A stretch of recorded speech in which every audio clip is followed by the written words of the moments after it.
and those are what your industry is and where your geography. So we're going to go ahead and go to beauty salon, and we're going to go ahead and look at Hurst, Texas. And that's all you need to know. Click next, and then it will take you to one of the 4 modules that you currently possess.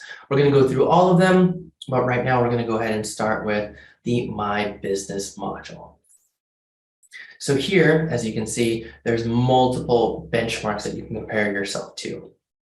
So right now, the first benchmark is the annual revenue of your business. If I'm looking to open up a beauty salon, right now, maybe I have the skill of cutting hair, but I don't necessarily know how much annual revenue to expect to make. So this is where SizeUp is incredibly powerful. This is the objective lens of data that it is providing to you. So even if you don't know it, now you can compare what the average business is making in this this revenue. So let's go ahead and type in 1 million to get a benchmark. And then as we can see over here, I may have overshot. So if I'm thinking that I'm going to be making 1 million, I might need to reevaluate, because it looks like it's not even just in the city, but it's consistent throughout the county, the metro, the state, and even the nation. Additionally, we can look at the heat maps. So while we have the aggregated annual average, we can look at this by zip code. So we can see not all areas are created equal. We can see where some areas are making less in the yellow here, and then some where they're making more in the more intense reds over here. And that way we can get a bigger picture to this story. Moving on to the next benchmark, year started. So this will give you the amount of businesses that have opened up in a beauty salon in a given year at all different scales. So here we can see what it is in the city, county, metro, state, and nation. But let's say the scale is too large, we can simply click that off, and then we can see what the trends are there. And this will give us a good gauge on the health indicator of this particular industry. So if we were doing something like rental DVDs, we might see this trend go in a different direction. So based on the analysis here, it looks like it is a healthy industry and it is growing based on the amount of businesses that are opening up.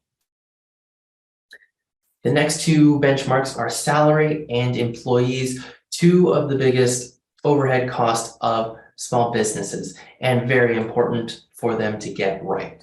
So if we look at the annual average annual salary for a given worker in the beauty salon, we can have an idea of what those employees are being paid. Now keep in mind, this is everything to an office manager, to a haircut, a salonist, or even a receptionist. So we type in 20,000, and it looks like I am underpaying my employees here.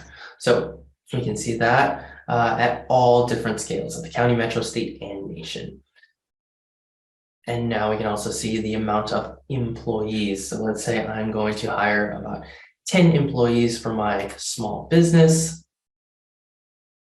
I can see that the beauty salons in the city of Hurst, even the county of Tarrant County, it is looking more like around the amount of 4 on average. Now we look at the heat map and we can see that those are not all created the same either. However, it is still within the 3 to 4 range.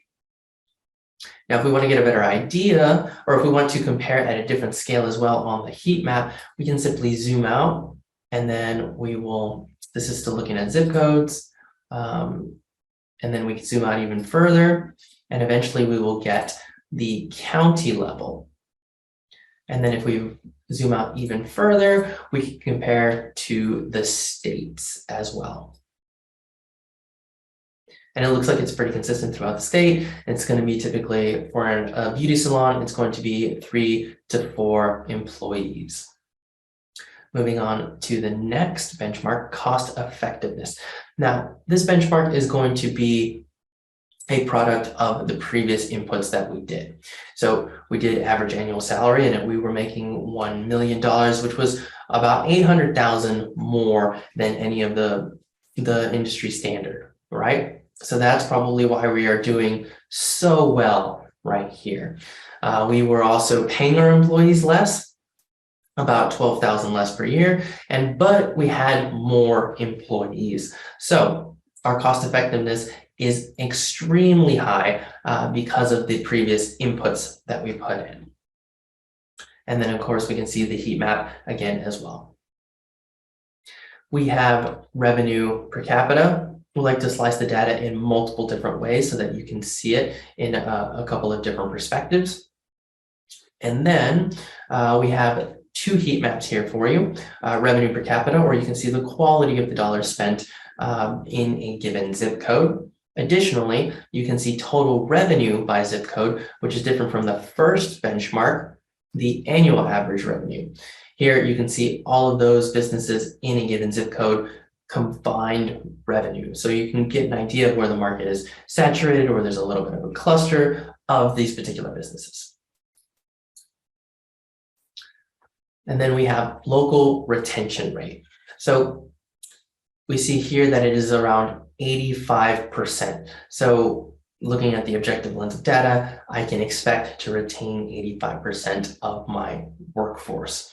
Now, so based on the 10 employees that I had earlier, if I am losing, let's say 3 half-time equivalent, which is 1.5 of my workers, and I think, oh man, I'm losing quite a bit of my staff, there might be something wrong with my hiring practices, or not offering enough to my employees. Looking at this, the objective lens of data, I can say that this is typical of the industry and this is normal throughout. So I can pat myself on the back and I can say, hey, we're doing a good job.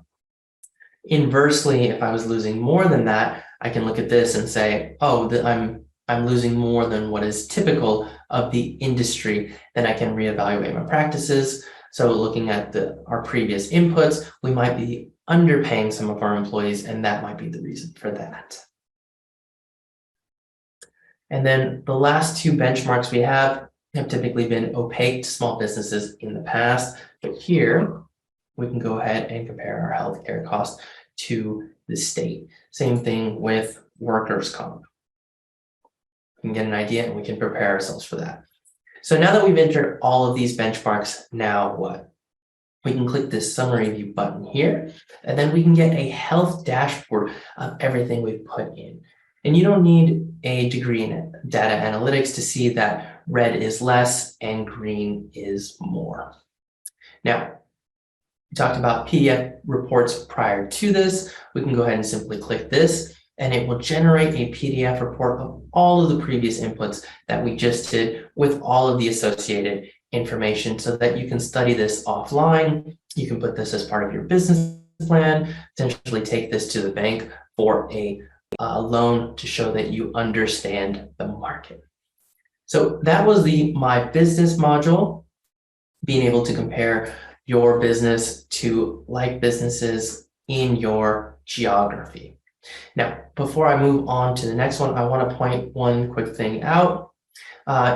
Whenever you're in a particular module, an I button will appear here.